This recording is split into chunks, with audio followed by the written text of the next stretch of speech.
dia, gente. Bom dia. Dentro desse tema, dentro desse título que é santidade, eu refletindo na minha vida, refletindo para nós, para a comunidade, refletindo para os cristãos, né? O que é que nos leva à santidade? Em primeiríssimo lugar, conhecer o Senhor. Em primeiro lugar, conhecer a Deus. Porque é impossível conhecer a Deus e não ter uma consciência do certo e do errado, do pecado e do não pecar. Não é isso? Conhecendo a Deus, nós conhecemos o amor. Conhecendo a Deus, nós passamos a ter temor de Deus. Todos aqui temos o privilégio de conhecer a Deus, por isso estamos aqui em retiro. Então cabe a nós, conhecendo a Deus, termos uma consciência de santidade.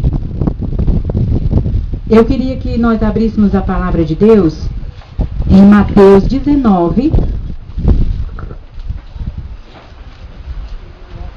versículo 16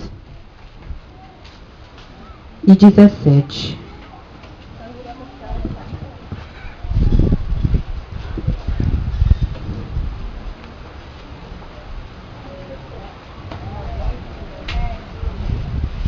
Eu vou ler aqui. É aquela passagem bem conhecida do jovem rico. Um jovem aproximou-se de Jesus e lhe perguntou: Mestre, que devo fazer de bom para ter a vida eterna?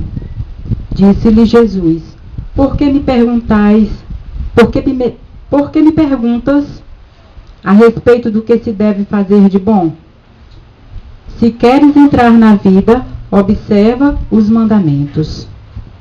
Palavra da salvação. Isso aqui é básico. Observa os mandamentos.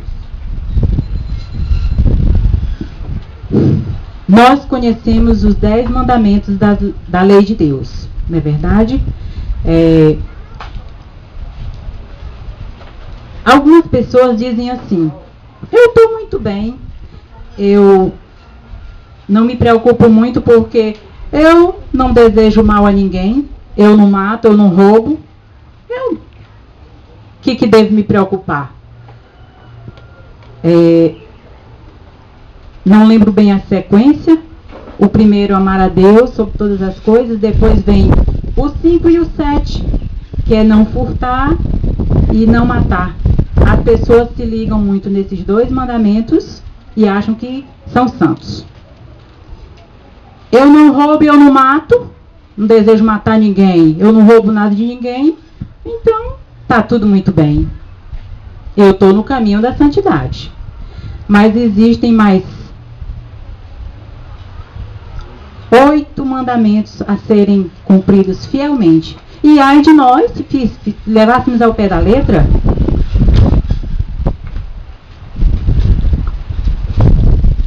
o 5 e o 7. O número 5 e o número 7 que tem na sequência.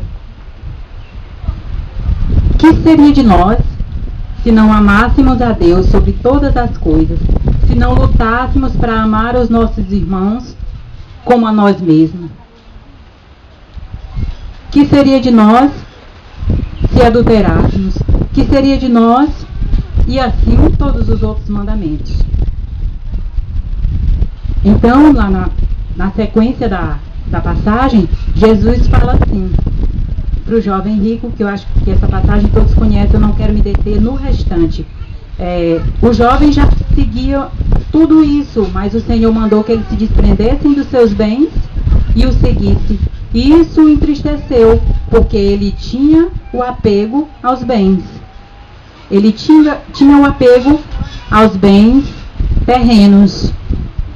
Nós até temos. Nós temos apegos a bens, nós temos apego a pessoas.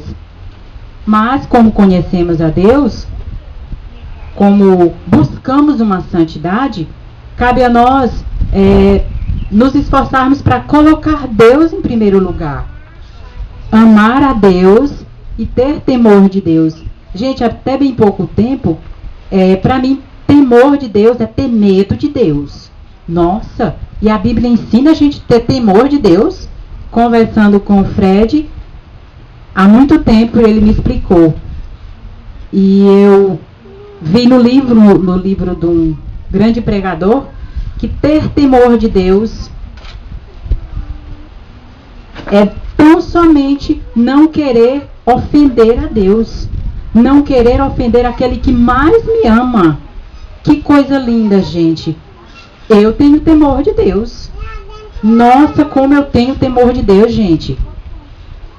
Eu, conhecendo isso aí, eu tendo esse discernimento, aprendi que é dessa forma, eu tenho temor do Fred.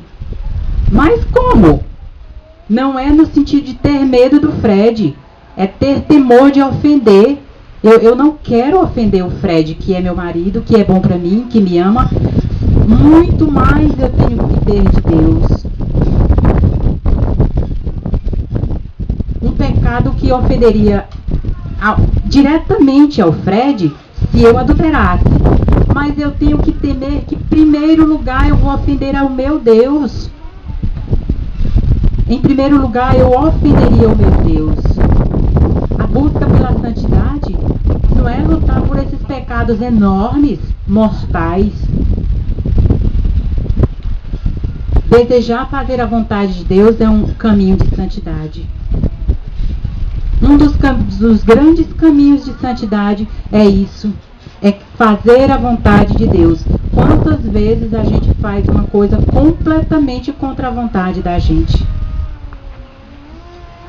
Olhe, hospital não é coisa boa pra gente ir e nem pra gente acompanhar uma pessoa. Ninguém gosta. Para começar, o cheiro de lá não é bom. Mas, olha, é preciso quando alguém precisa da gente. É preciso estar no hospital. Isso é fazer a vontade de Deus. É usar o dom da caridade. Não é verdade, gente? Quem gosta de ir no hospital com alguém, com um amigo, o vizinho, com os seus você está sofrendo pelo ambiente, sofrendo em primeiro lugar, porque é um seu que está lá. Mas é assim, esse é um dos pontos que me faz muito fazer a vontade de Deus, é ir a um hospital com alguém. Porque é ruim. A gente, além de ver a pessoa que a gente levou sofrendo, a gente vê tantos outros, não é isso? Fazer a vontade de Deus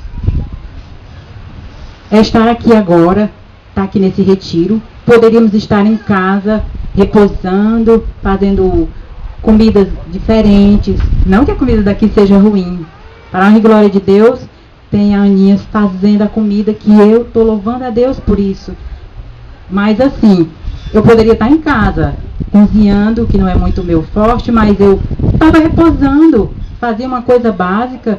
Mas não, gente, eu estou aqui. Eu estou aqui, porque eu estou para fazer a vontade de Deus. Desde o momento que o Santíssimo chegou, eu não conseguia perder a sensação de arrepio. Começou quando eu vi a decoração da capela. Que providência, que bênção. Sabe, Deus, ele vem, quando a gente faz a vontade de Deus, ele vem nos conforta, tá aí.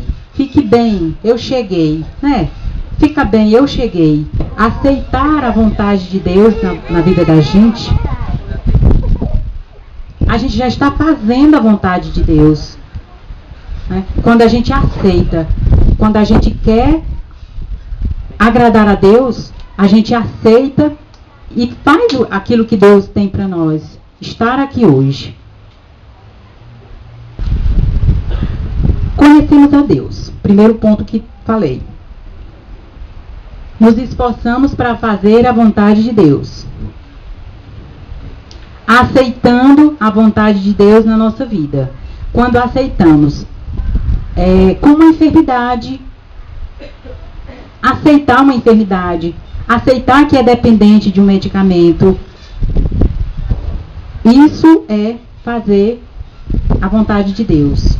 Isso é aceitar, aliás, isso é aceitar a vontade de Deus. Como a Aninha pregava ontem, o amor de Deus é infinito, misericordioso, grandioso, insondável.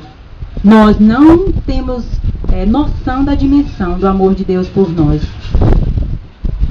Vamos percebendo, à medida que mergulhamos, nos aprofundamos nos caminhos de Deus. À medida que oramos, à medida que bebemos, que buscamos a Deus, que lemos a palavra, nós vamos adquirindo um conhecimento, uma sensação de amor que não é como o amor dos nossos pais, do marido da gente, da esposa, não é como o amor de um filho, como a Aninha falava e como é verdade, é um amor que não cobra nada, é um amor que perdoa as minhas falhas, é o amor que tudo muda na minha vida. Quando a gente fecha os olhos em oração, quando a gente olha para o Senhor na hóstia consagrada e pensa no Senhor e usa dos meios que você consegue para estar em sintonia com Deus. Eu tenho o meu jeito de estar em sintonia com Deus. Buscando essa sintonia com Deus, fazendo a vontade de Deus, nós passamos a amar a Deus. Amando a Deus, um dos pontos fundamentais: conhecer, fazer a vontade, aceitar a vontade. Vamos para o ponto principal: fugir do pecado. Esse é o ponto culminante, principal, importante do cristão chegar à santidade. Fugir do pecado. Todos nós amamos a Deus, conhecemos a Deus, lutamos para fazer a vontade de Deus. Agora vamos fazer tudo isso fugindo do pecado. Porque mesmo com todos esses requisitos, nós estamos propensos a pecar. O pecado, ele nos persegue. O pecado, ele está aí, no estalar de dedos. Deus vê a sua luta. Deus vê a nossa luta, o nosso querer. Querer fazer. É no jovem, gente, que no jovenzinho, às vezes, eu fico pensando, meu Deus, se eu voltasse atrás, eu mudaria tudo na minha vida. Corram para a conversão. Estudem, tem que estudar, estudem bem. Cada pequena coisa que vocês fazem na vida, se a mãe pediu, as meninas, aqui para as meninas, para lavar a louça, vai lavar a louça sem murmurar. Vai lavar a louça lavando bem lavada, deixando no canto certo a louça já seca. Vai estudar, estuda bem para tirar nota boa, porque sua consciência vai ficar tranquila. Busca a Deus com amor, querendo. Que você tem tempo. Você tem tempo. Você tem tempo para frente. Você tem tempo porque você... Aquele que ainda não trabalha. Muitos jovens aqui já trabalham, mas... Dediquem-se a Deus, no tempo que vocês tirarem para Deus, com o coração. Dedica-se a Deus com o coração. Isso traz caminhos de santidade. Isso traz passos para a santidade. Nós que somos mais maduros na idade, faz vergonha se não buscarmos a Deus, minha gente. Porque precisamos ser testemunhos para vocês, os jovens, para os filhos em casa. É feio ser maduro de idade e ser revoltado e ser rebelde. É feio ser jovem e ser rebelde que conhece a Deus.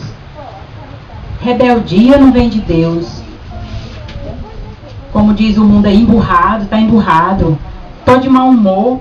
Você conhece a Deus, Deus é amor.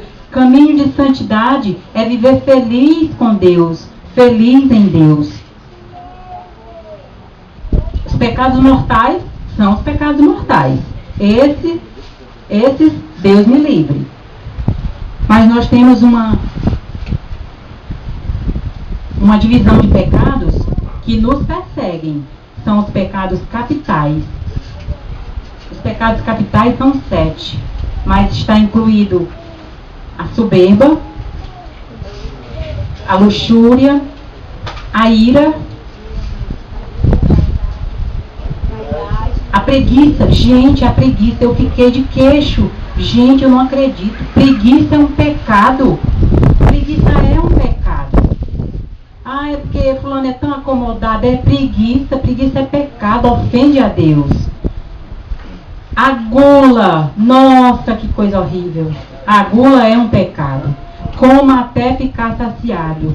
E pronto, e você não pecou. A ira, de vez em quando, podemos ser assaltados por esse pecado da ira, né? Quantas vezes a gente fica enraivecido, irados. Fujamos desses pecados. Mas o que mais me prendeu foi a soberba. Soberba é orgulho. A soberba é tão somente querer ser melhor do que os outros. E às vezes nós temos a soberba, o orgulho de querer ser melhores do que os nossos irmãos. Quantas vezes nós nos achamos mais importantes, mais sábios? Mas fulano sabe de nada, eu sei de Deus, eu que conheço a Deus é que sei. Quando às vezes falamos de Deus. Não, isso é orgulho, isso é soberba. Que o orgulho está encaixado diretamente dentro da soberba. Que coisa horrível, não é, gente? Eu não sabia que a soberba era tão terrível. Às vezes a gente não quer se parecer com algumas pessoas. Precisamos renunciar a esse terrível mal do orgulho, da soberba,